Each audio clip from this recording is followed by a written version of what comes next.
What is up, guys? Major Magpie here, and welcome back to Her Story. We found out some interesting details about this young lady, which we yet don't have a name for.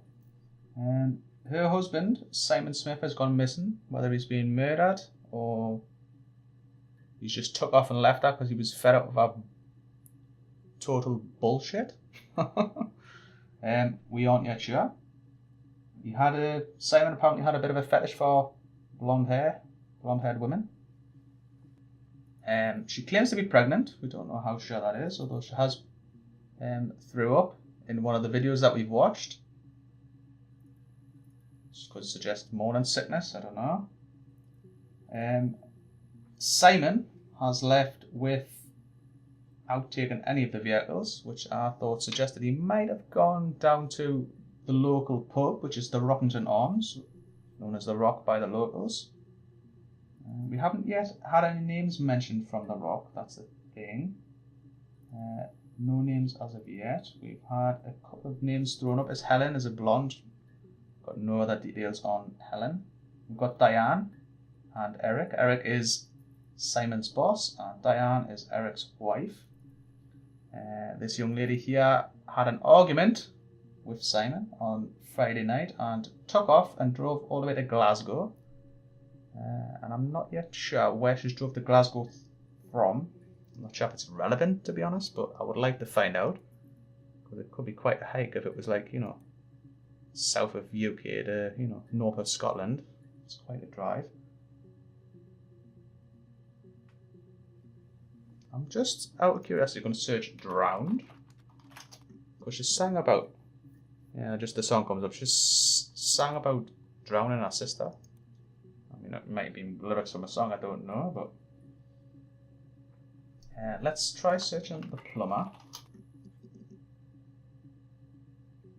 Viewed that one. So pregnant.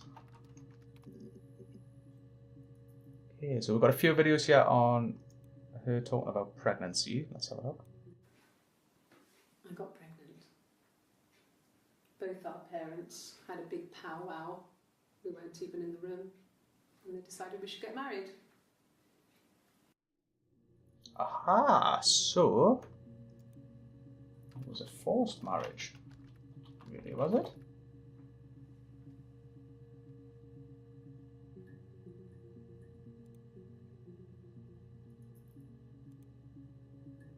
So she got pregnant, and their parents, both Simon and her parents, have decided that they should get married.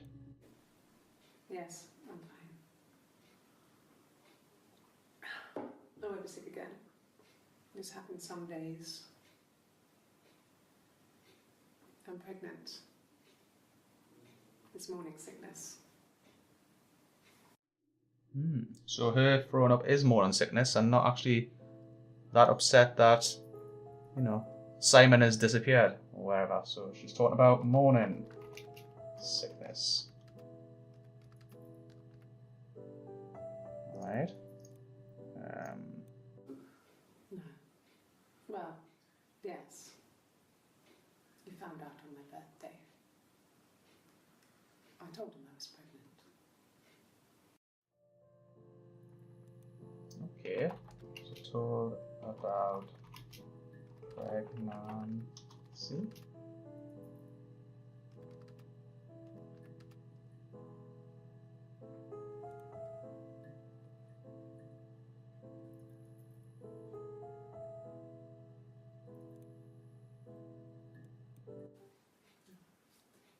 It's Rapunzel. The story starts when she's born. Mother Gothel, a witch, takes Rapunzel from her parents and keeps her locked up in this tower. Rapunzel gets pregnant by the prince, and Mother Gothel is furious, so she cuts off her hair and throws it. Actually, her hair's already short here, so that's already happened. So she throws her into the wilderness, and Rapunzel is reunited with the prince, who's blind, but she kills him with her tears, and so it's a happy ending. Is that too much?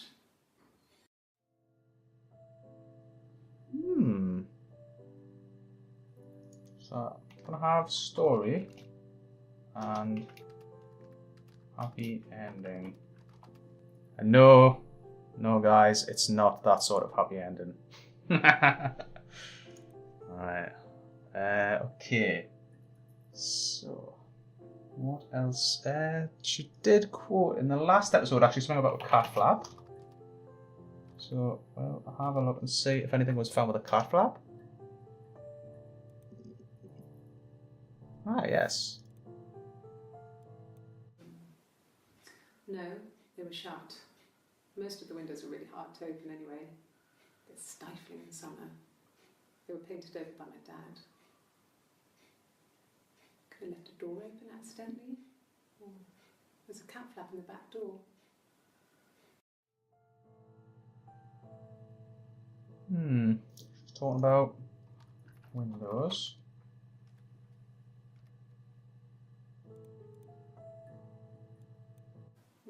No cat. My parents had a cat before they died called Domino. It was this little black thing with white dots. And we never did anything about the cat flap, but if you were thin, you could maybe squeeze through it. Okay, squeeze.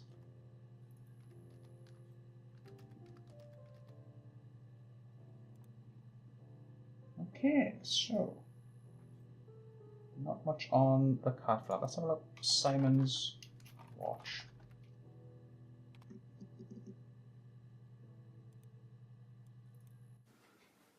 I guess you could call it that, but we were both happy to get married. It was a beautiful wedding. We had our first dance to Come Back and Stay. I'm not sure if that's a good wedding song, but I loved it. I chose it. I mean, it was genuinely our first dance. We'd never danced together before. It was probably awful to watch, but I enjoyed it. It felt like it was just me and Simon for that moment. Just the two of us.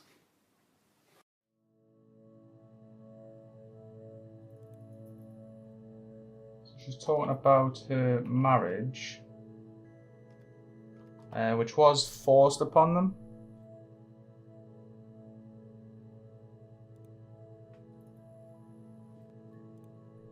I'm actually going to search marriage.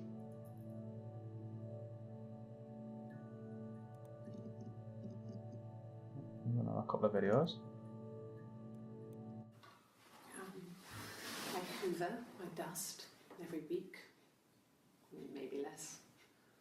I once asked Eleanor how often I should dust, and she said, if people ask, tell them you do it once a week, but every few weeks is okay. I think she was just trying to make me feel better. I mean, when I was there, she was hoovering every day, ran an ordered house. You know how that generation is, putting on a brave front. She has secret stashes of cigarettes. Doug doesn't even know she smokes. When I was there, I saw her. She has these sort of porcelain vases, ornamental, next to the Reader's Digest books. Cigarettes inside. And she still has them. I mean, last time I was there, I looked in a vase. There was a fresh pack. I mean, all those years of marriage. And she still has a secret like that. Oh, what's she insinuating? Wow. Okay, so we've got two fresh names in there. Eleanor. Eleanor, I think that's how you spell it. And Doug. I'm guessing they're parents of Simon. We'll just put Eleanor's secret SIGs. Yes. Right out, there we go. And in the next video. So, our sex life is probably fairly average for a couple after 10 years of marriage. For a sex life then. Not much else in that one. Simon was very moral about that sort of thing. He wouldn't just walk out there and sleep with anyone. He wasn't that kind of guy. He took his marriage very seriously. Okay, so we're talking about potential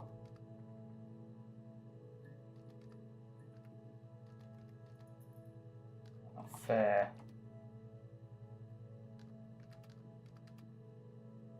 Actually, we'll just leave it like that, potential affair. And we're actually going to search affair.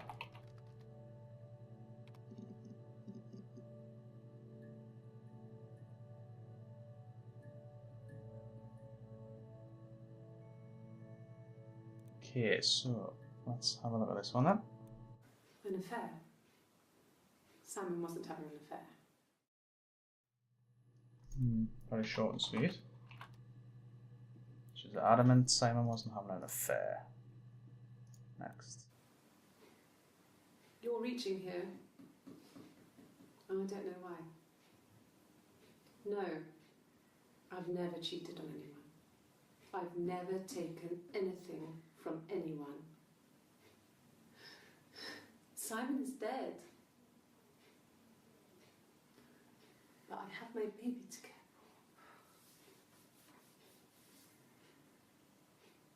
for. Why are you trying to make me sad? Why are you so obsessed with sex and affairs? You cheated on your wife. Is this your thing?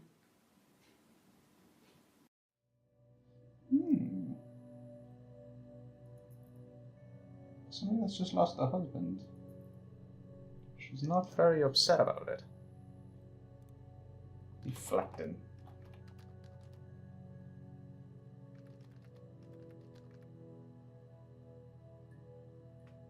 No, probably not the blame actually. The limelight. That's better way of putting it, I think. Next. What did your wife do? She didn't kill you. You think I killed Simon because he was having an affair? Well, I didn't kill him. I wasn't even there. I was in Glasgow worrying about whether my baby was still growing inside me. I mean, why would I kill Simon? I loved him.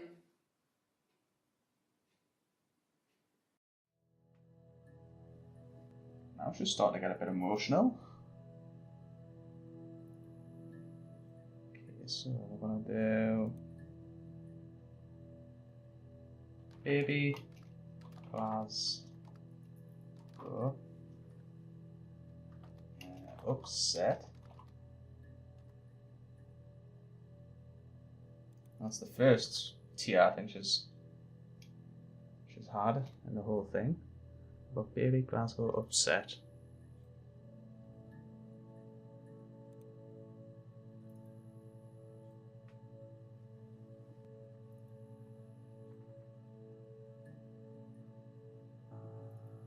Let's see. Find out a bit more about Simon's job. Yeah, when I was at school. I worked part-time in the front shop. It was sort of an extended family thing. My dad used to work there, my mum worked there before I was born. I took care of paperwork, filing, typing out invoices, that kind of thing. It was a good job for a girl back then.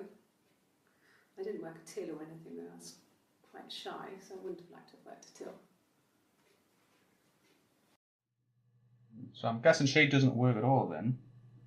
She used to work for her mother and father back in the day. So I'm just gonna actually put that tag as job. Next video. I got a job to contribute, you know. Doug knew someone and I got a job as a dinner lady at the primary school. They said it didn't matter if I could cook or not, just don't poison the kids. So you see, it's always been complicated between me and Simon. It's never just been the two of us, there's always been pressure.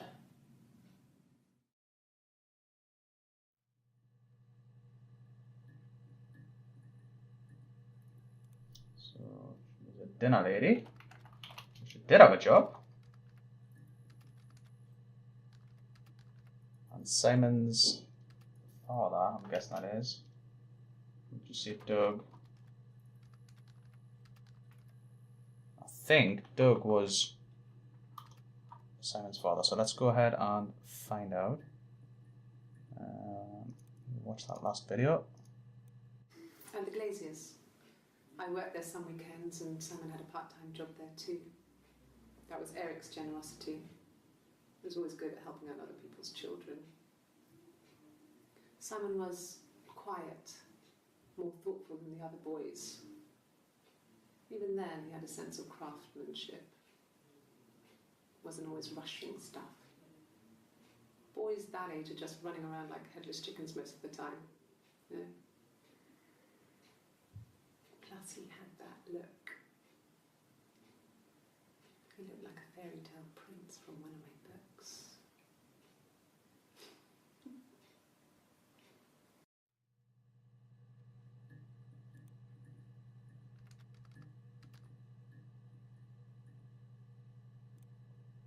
We could search Prince and see what we get. See what it throws out.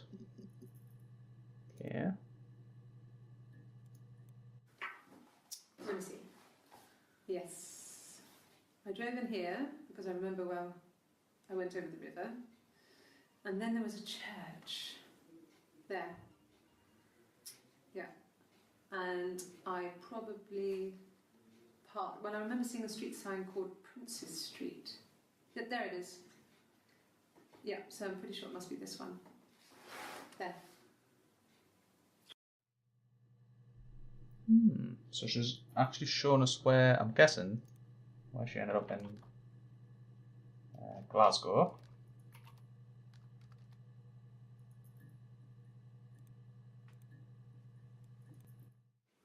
I don't know if anyone really changes. You just become more yourself. Simon was my prince, and that hasn't changed.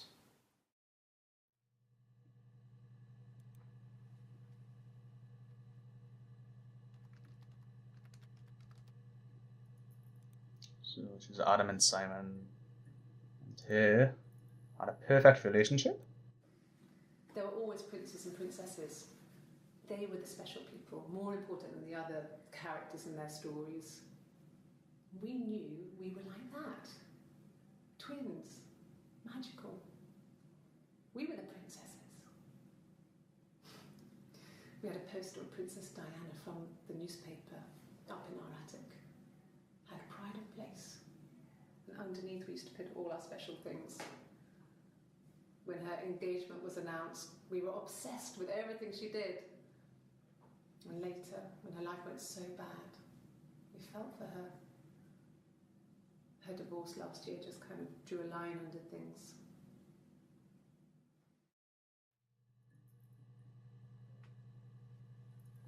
So she was obsessed with Prince and princesses.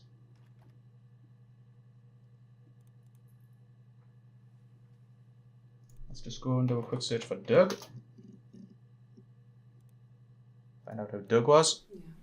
I've been round to Doug and Eleanor's and they're very worried. I feel sorry for them.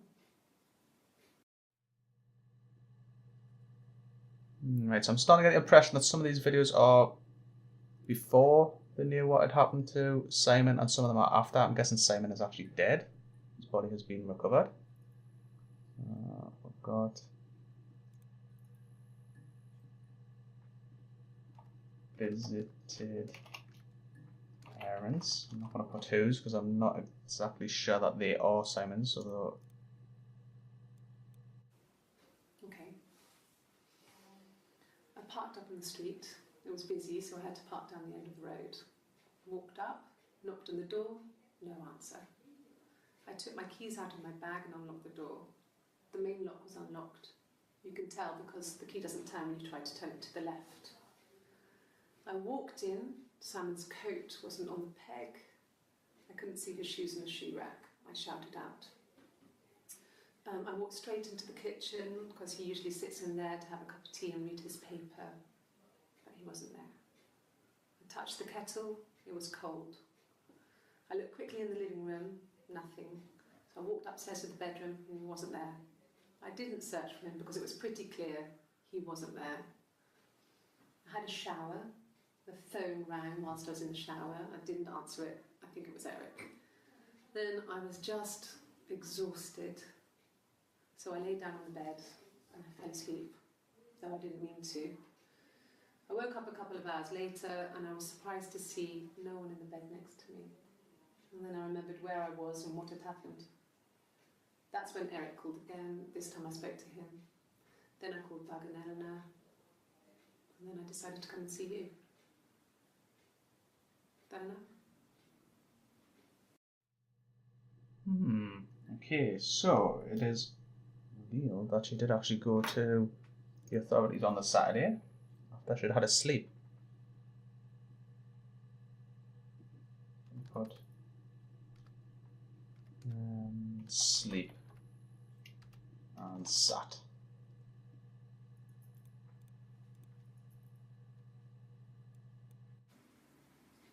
No. 1984 was an awful year in the end. We were living at Doug and Eleanor's. I lost the baby at the end of spring and my parents died in the summer. It was a hot summer, a heat wave. So when they discovered the bodies, it was just awful. Because of the circumstances, them dying together like that, they brought in a lot of police. A forensic entomologist. I had to look that up. It was because of the heat. It's just awful.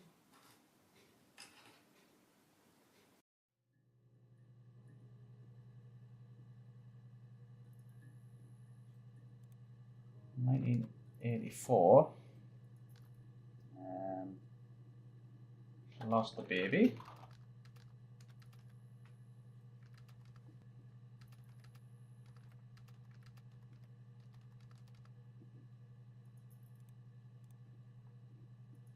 Let's just have a look at our search history then before we go ahead and end this episode here. We've done quite a number of searches now. We probably need to find out who Eleanor is. We can start off the next episode of that. I think it is Simon's mother, however. And we can look into this, the woman that we can only name as her for the time being. We'll look into her parents' situation. They died in 1984. Yeah, we can have a look at that in the next episode. Anyways, guys, thanks a lot for watching. We'll see you in the next one.